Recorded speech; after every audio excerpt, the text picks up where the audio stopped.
پڑھو. یہاں پر صلو علیہ کا ترجمہ کیا جاتا ہے، تسلیمہ کا ترجمہ نہیں کیا جاتا. خدا نے یہ نہیں کہا کہ صرف درود پڑھو، فرمایا ان پر درود پڑھو اور انہیں ایسے تسلیم کرو جیسے تسلیم کرنے کا حق ہے. آل محمد کو صرف ماننے کا حکم نہیں، انہیں تسلیم کرنے کا حکم ہے. آل محمد کو صرف ماننا نہیں ہے، انہیں تسلیم کرنا ہے. چلے جو بول کرے ان کے لیے جملہ کہنے لگا ہوں، جن کو تسلیم کیا جائے ان پہ تحقیق نہیں کی جاتی. جن کو تسلیم کیا جائے ان پہ تحقیق ہے. پورے کا پورا اسلام جو ہے یہ لفظ ہی تسلیم ہے. اسلام صرف تسلیم کا نام ہے. اللہ ہے تسلیم کرنا، جنت ہے تسلیم کرنی ہے، دوزخ ہے تسلیم کرنی، ایک پل سے گزرنا ہے تسلیم کرنی ہے، اسرائیل روح قبض کرتا ہے تسلیم کرنا، جبرائیل وحی لے کے آتا ہے تسلیم کرنا ہے، میکائیل رزق مانگتا ہے تسلیم کرنا ہے، آدم نے توبہ کی تھی تب قبول کروائی تھی اللہ سے، یہ تسلیم کرنا ہے، نوح سفینہ لے کے چلا تھا تسلیم کرنا، ابراہیم نے نار نمرود کو ٹھنڈا کیا تھا. پورے اسلام میں کوئی ایک چیز بھی مسلمانوں نے دیکھی نہیں، صرف تسلیم کی ہے. کوئی بھی چیز نہیں دیکھی، اللہ نہیں دیکھا، جنت نہیں دیکھی، جہنم نہیں دیکھی، فرشتے نہیں دیکھے، کوثر نہیں دیکھے، تسلیم کر لیا ہے. آج کسی مسلمان سے جا کے پوچھو جب اللہ دیکھا نہیں تسلیم کیوں کیا؟ وہ کہتے ہیں رسول نے کہا ہے کہ اللہ ہے، رسول نے کہا ہے کہ جنت ہے، رسول نے کہا ہے کہ جہنم ہے، رسول نے کہا ہے کہ فرشتہ ہے. تو میں کربلا میں بیٹھ کے یہ سوال کرنا چاہتا ہوں، جس رسول کے کہنے پہ نہ دیکھا اللہ مان لیا ہے، اس کے کہنے پہ غدیر پہ دکھایا ہوا ہاتھ کیوں نہیں؟ جس نے لا الہ الا اللہ منوا لیا تھا، اس کے کہنے پہ علی کی ولی اللہ کیوں نہیں مانا؟ جس کے کہنے پہ فرشتہ مان لیا تھا، اس کے کہنے پہ علی کی ولایت کو تسلیم کیوں نہیں کیا؟ آج ہر کوئی کہتا ہے کہ ہمیں تحقیق نہیں کرنی، ہمیں تسلیم کرنا ہے. اگر آج بھی کوئی غیر مسلم آ کے کہے کہ تمہارے اسلام میں بہت سی چیزیں ایسی ہیں جس پہ تحقیق کی جا سکتی ہے، جسے انتھا تسلیم نہیں کیا جا سکتا، آپ اس سے پوچھیں کہ وہ کون سی چیزیں ہیں، وہ کہے گا میں تمہیں بتا دیتا ہوں کہ موسیٰ کا عصا اژدہا کیسے بن گیا تھا. میں تم سے پوچھ لیتا ہوں کہ نوح کے تنور سے پانی نکل کے کائنات میں کیسے پھیل گیا تھا. میں تم سے پوچھ لیتا ہوں کہ ابراہیم نے نار نمرود میں آگ لگائی، ٹھنڈا کیسے ہو گیا تھا. تو یہ ساری چیزیں تحقیق طلب ہے، انہیں تسلیم کیسے کریں گے؟ آپ کہیں گے اس کو قرآن نے کہا ہے اس لیے ہم تسلیم کرتے ہیں. اس کا مطلب ہے کہ جنہیں تسلیم کیا جائے اور پہ تحقیق نہیں کی جاتی، جنہیں تسلیم کیا جائے اور پہ تحقیق نہیں کی جاتی، پھر علی کی ولایت پہ تحقیق نہیں ہوگی. علی کی ولایت کو تسلیم کرنا ہے اور زہرا کے حق پہ تحقیق نہیں ہوگی، فقط کو تسلیم کرنا.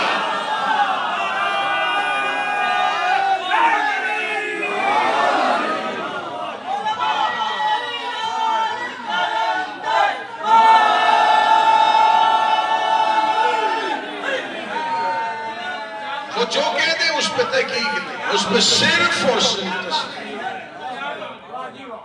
آیت تطہیر میں ہے اہل بیت کی طہارت کا اعلان، اہل بیت کی پاکیزگی کا اعلان. ہر مسلمان مفسر نے لکھا کہ اس آیت تطہیر میں مراد ہے. اس آیت کے شان نزول مختلف لکھے گئے. پہلا شان نزول یہ تھا آیت آئی تو رسول بیٹی کے دروازے پہ آئی. پہلا شان نزول یہ لکھا گیا کہ یہ آیت پہلے آئی، رسول بیٹی کے دروازے میں بعد میں. دوسرا شان نزول یہ ہے کہ چادر کے نیچے پہلے آئے اور آیت تطہیر بعد میں اتری. یہ دو ہیں، اس کے علاوہ تیسرا شان نزول کسی مفسر نے لکھا ہی نہیں. پہلا یہ ہے کہ آیت پہلے آئی تھی، رسول بعد میں زہرا کے دروازے پہ چلے گئے تھے. اگر جو قریب بیٹھیں گے ذہن رکھنا میری طرف اور متوجہ رہنا، جس نے یہ کہا کہ آیت کے بعد زہرا کے دروازے پہ آئے، اور ایک شان نزول یہ ہے کہ زہرا کے گھر میں تھے تو آیت آئی. دونوں نے یہ بات مانی ہے کہ اس آیت میں رسول زہرا کے گھر تھے. اس آیت میں کہیں نہ کہیں جناب زہرا صلوات اللہ علیہا مرکزی حیثیت ہے. محمد اب میں نے کل کی ابتدائی مجلس میں یہ گفتگو آپ کے سامنے پیش کی تھی اور یہ گزارش کی تھی کہ اس حدیث کسا کو جس نے روایت کیا ہے اسے جابر کہتے ہیں. جابر بن عبداللہ انصاری یہ وہ ہے جس نے پہلے محمد کا سلام پانچویں محمد کو دیا ہے. اور صرف جابر کے پاس یہی فضیلت نہیں ہے، جاؤ رجال کشی کا مطالعہ کر کے دیکھو سرکار جابر کے بارے میں امام صادق علیہ السلام کا فرمان. سرکار صادق نے فرمایا کہ ہر مسلمان اشتیاق رکھتا ہے جنت میں جائے، اور جنت 7 لوگوں کی مشتاق ہے۔ میرے امام صادق فرماتے ہیں کہ ہر مسلمان مشتاق ہے کہ وہ جنت، اسے اشتیاق ہے، اس کی خواہش ہے، اس کو شوق ہے جنت میں جانے کا۔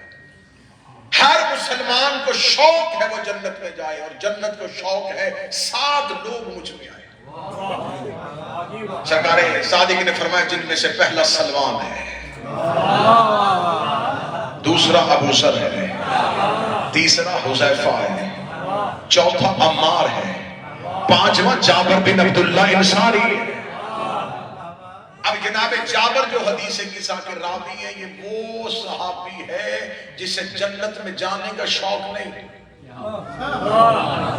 جنت کو شوق ہے کہ جابر مجھ میں آئے۔ سرکار جابر بن عبداللہ انصاری یہ وہ نبی کا صحابی ہے جس نے بدر سے لے کے صفین تک حق کا ساتھ دیا ہے۔ جناب جابر کے والد عمرو انصاری یہ وہ ہیں جو بدر میں رسول کے ساتھ سیسا پلائی ہوئی دیوار پر کے کھڑے تھے۔ بہادر باپ کا بہادر بیٹا، شجاع باپ کا شجاع بیٹا، وفادار باپ کا وفادار بیٹا۔ وقت یہیں پہ تھم جائے تو آج کی مجلس صرف حضرت جابر پہ گزر جائے کہ حضرت جابر کے پاس کون کون سے فضائل تھے۔ سرکار حضرت جابر کے پاس تم کربلا میں بیٹھے ہو، تمہارا زیادہ حق بنتا ہے تم جابر کو سلام کرو۔ کربلا کے پہلے زوار کا نام جابر ہے، قبر حسین کے پہلے زائر کا نام جابر ہے، کربلا میں قبر حسین کے رستہ دکھانے والے کا نام جابر ہے۔ لہٰذا یہ بھی حکم ہے کہ تم میں سے جب بھی کوئی قبر حسین کی زیارت کے لیے آئے تو جب وہ پہلا قدم گھر سے کربلا کے لیے اٹھائے تو پہلا سلام جابر کے نام کیا کرو، کیونکہ جابر بن عبداللہ انصاری نے اسی کربلا کا رستہ دکھایا تھا، وہ قبر حسین کا پہلا زوار ہے۔ اب جناب جابر کے اوپر پوری مجلس یہیں پہ رک جاتی ہے کہ جناب جابر کے بارے میں کس کس معصوم نے کیا کیا فرمایا تھا۔ جناب جابر کی سب سے بڑی فضیلت جو ہر ایک نے لکھی ہے وہ یہ لکھی ہے کہ جابر کو رسول نے کہا تھا جابر میرے بیٹے محمد باقر کو میرا سلام کہنا۔ اور یہ بات ذہن میں رکھیے گا، یہ وہ سلام نہیں جو ہم ایک دوسرے کو دیتے ہیں۔ مثلا میں کسی دوست سے کہوں یار اس دوست سے ملے تو اس سے میرا سلام کہنا، یہ سلام علیکم ہے۔ جب رسول سلام کہہ رہا ہے تو رسول یہ سلام نہیں کہہ رہا، میں لفظ بدلنے لگا اور پھر چہرے پڑھنے لگا۔ وہ جابر کو سلام کر رہا ہے جسے اللہ سلام کرتا ہے۔ یہاں سلام کرنے سے مراد سلامتی نہیں ہے، یہاں سلام کرنے کے بعد اگلے کی فضیلت کو تسلیم کرنا۔ سرکار امام محمد جناب جابر جب رسول کے پاس تھے تو رسول کے دور میں جوان تھے، امام محمد باقر کے دور میں ضعیف ہو چکے تھے۔ رسالت امام کی بارگاہ میں بیٹھے ہوئے تھے جناب جابر، رسول نے فرمایا جابر میرے قریب آ۔ جابر چلتے چلتے رسول کے قریب ہے، تب جوانی تھی۔ رسالت امام منبر میں بیٹھے ہوئے تھے، بلا تشبیہ رسالت امام نے حضرت جابر کا سر اپنے زانوں پہ رکھا۔ جب سر اپنے زانوں پہ رکھا تو جابر کی آنکھوں میں جذبات اور خوشی میں آنسو آ گئے۔ کہاں نوکر کا سر، کہاں سردار کا زانو۔ جناب جابر کی آنکھوں میں آنسو ہے۔ رسول نے اپنے دائیں ہاتھ کو اٹھایا اور جابر کی جوانی کی عالم میں جابر کے چہرے پہ داڑھی پہ ہاتھ پھیرا اور ہاتھ پھیر کے کہنے لگے جابر کیا محسوس کر رہا ہے؟ جابر کہتا ایسی خوشبو میں نے زمانے میں کبھی نہیں پائی جو آپ کے نازک بدن سے مجھ تک آ رہی ہے، میرے جسم کو راحت محسوس ہو رہی ہے۔ فرمایا جابر ایک وقت آئے گا اسی منبر پر ایک بیٹا ہوگا، نام اس کا محمد ہوگا، لقب اس کا باقر ہوگا، اسے کہنا کہ نانا تجھے سلام کہتا تھا۔ جناب جابر کی دور گزرتا گیا، جناب جابر نے مولا علی کا دور دیکھا، مولا حسن کا دور دیکھا، مولا حسین کا دور دیکھا، مولا زین العابدین کا دور دیکھا۔ میں کربلا میں منبر حسین میں بیٹھ کے کہہ رہا ہوں کہ جابر نے ہر دور کی حجت کا دور دیکھا، لیکن امام رسالت امام سے لے کے جناب امام زین العابدین تک جناب جابر مسجد، گھر، بازار میں ہر جگہ ایک ہی لفظ پکارا کرتے تھے، این الباقر، این الباقر، این الباقر، باقر کہاں ہے، باقر کہاں ہے، باقر کہاں ہے، باقر کہاں ہے۔ مولا علی کا دور تھا، انتظار باقر کا تھا۔ مولا حسن کا دور تھا، انتظار باقر کا تھا۔ مولا حسین کا دور ہے، انتظار باقر کا ہے۔ مولا سجاد کا دور ہے، انتظار باقر کا ہے۔ میرا سلام جابر بن عبداللہ انصاری، تو نے ہمیں بتا دیا کہ حجت کا انتظار کیسے کرتے ہیں، آقا کا انتظار کیسے کرتے ہیں، مولا کا انتظار کیسے کرتے ہیں۔ جابر نے اتنا انتظار کیا کب وہ باقر آئے گا، کب میں اس کا دور دیکھوں گا جس کا سلام اٹھا کے میں پھر رہا ہوں۔ آخر وہی دور آیا، سرکار سرکار امام محمد باقر مدینے کا ممبر کے آخری سینے پہ جیسے مصطفیٰ بیٹھے تھے ویسے امام محمد باقر بیٹھے تھے. اب جابر جوان نہیں تھا, جابر ضعیف ہو چکے تھے, جابر کی کمر جھک چکی تھی. جابر دربار امامت پہ پہنچے, امام نے فرمایا رستہ دو, میرے نانا کا صحابی آ رہا ہے. جابر چلتا امام کے قریب آیا. امام نے فرمایا جابر کو ممبر کے قریب لے گیا. جو ہی جابر ممبر کے قریب آیا, امام نے جابر کا سر اٹھا کے اپنے زانو پہ رکھا. جیسے مصطفیٰ نے رکھا تھا ویسے ہی سرکار امام محمد باقر نے جابر کا سر رکھا. جابر کی آنکھوں میں خوشی کے آنسو ہے. فرمایا اے جابر کیا سوچ رہا ہے؟ فرمایا وہی خوشبو آ رہی ہے جو پہلے آیا کرتی تھی, وہی خوشبو آ رہی ہے جو محمد کے بدن سے آیا کرتی تھی. اتنا کہنا تھا, امام محمد باقر نے اپنا ہاتھ جابر کے سفید ریش میں پھیر کے کہا خوشبو محسوس کرے گا, نانا کا سلام نہیں دے گا.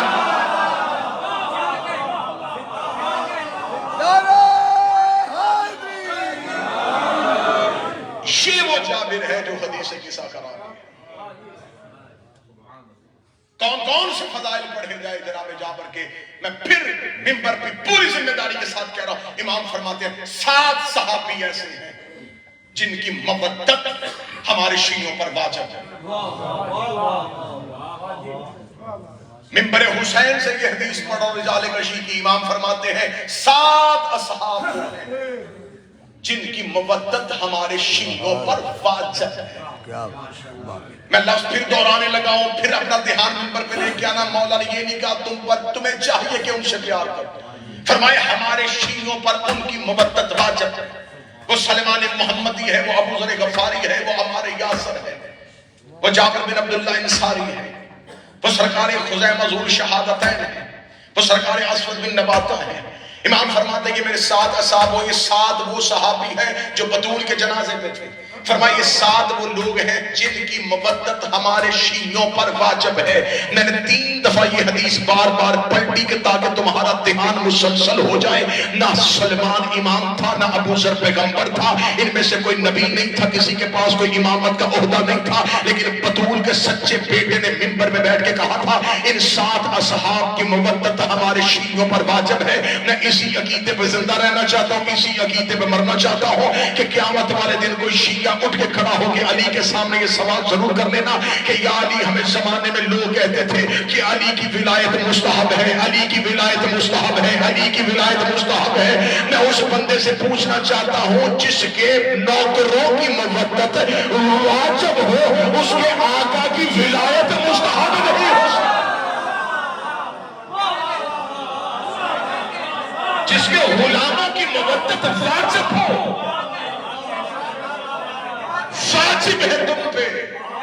اگر تم شیعہ ہو تو علی کے نوکروں سے مودت کرو. گفتگو یہی پر رک جائے کہ حضرت جابری کا تذکرہ ہوتا ہے.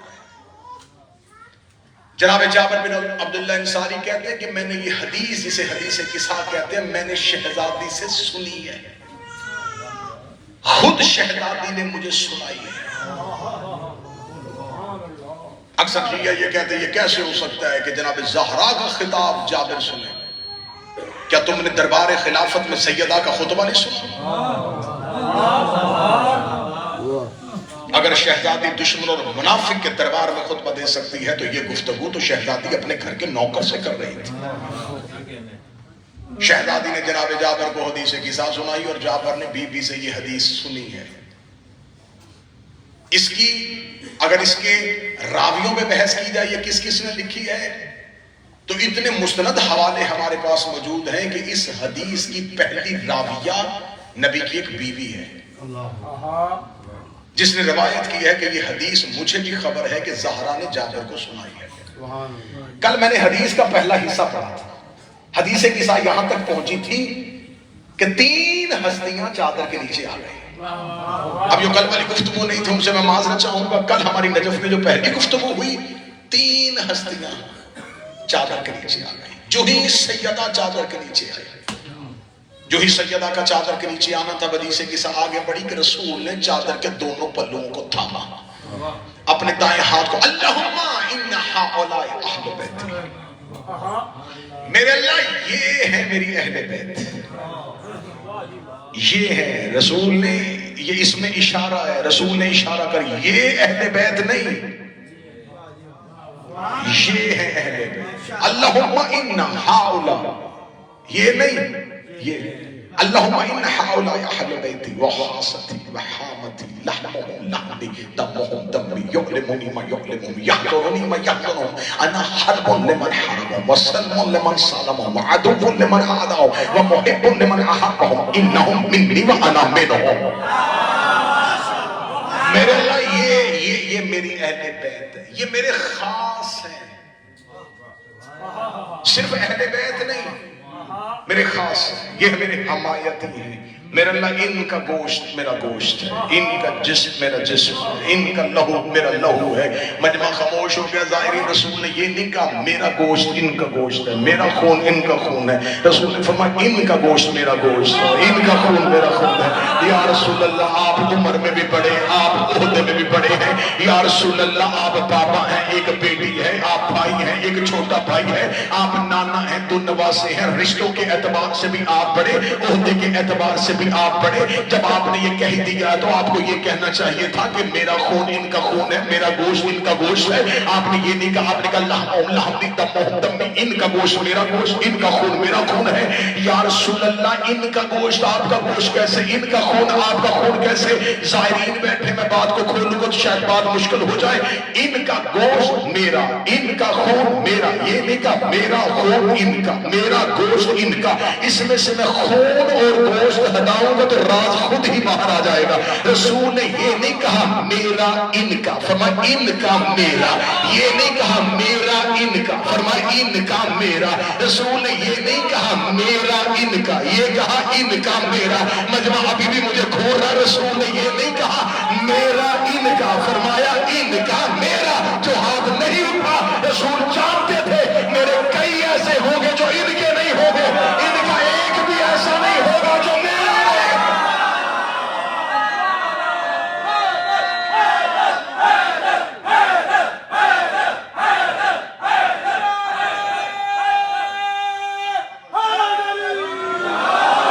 مجھ سے نسبت کے بعد یہ نہیں، ان سے نسبت کے بعد. میری نسبت سے یہ معتبر نہیں، ان کی نسبت سے. جو بھی آئے گا وہ مجھ سے ان تک نہیں آئے گا. جو ان کا ہوگا، ان کا خون میرا خون، ان کا خون میرا خون ہے. مولا علی کوفے کے منبر پہ تھے، علی نے فرمایا سنونی سوال کرو مجھ سے. اتنا کہنا تھا، سامنے سے بندہ اٹھا، اس نے سوال کیا، پھر بولا، پھر سوال کیا، پھر بولا، پھر سوال کیا.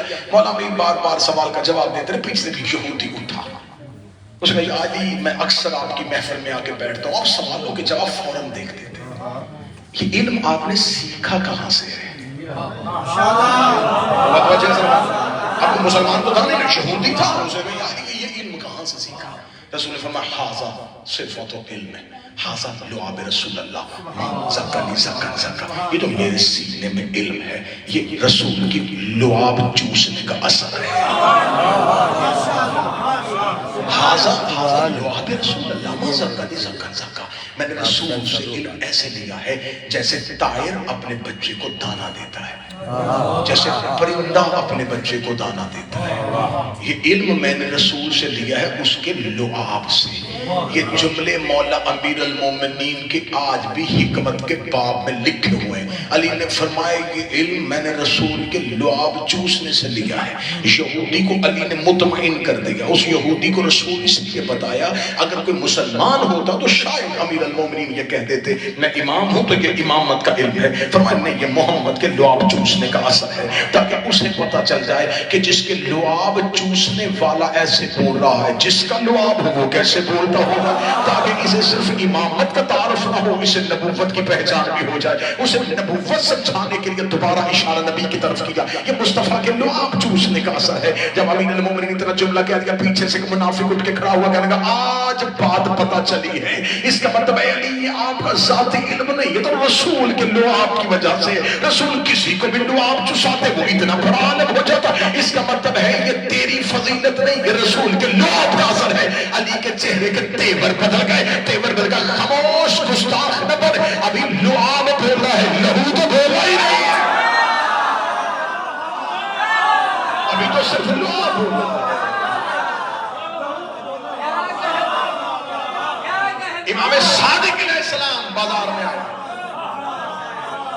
امام صادق بازار میں آئے، سامنے سے مسلمانوں کی فکر کا امام، آسمان کے تاروں میں، ہر مومن کے ناروں میں ایک نعرہ بولے علی علی، جگ سارا بولے علی علی، حق سچ کے ترازو تول کے تے کنے دیاں کھڑکیاں کھول کے تے میٹھی میٹھی بولیاں نال بول کے کل ایمان نعت کے قرآن یک زبان نعرہ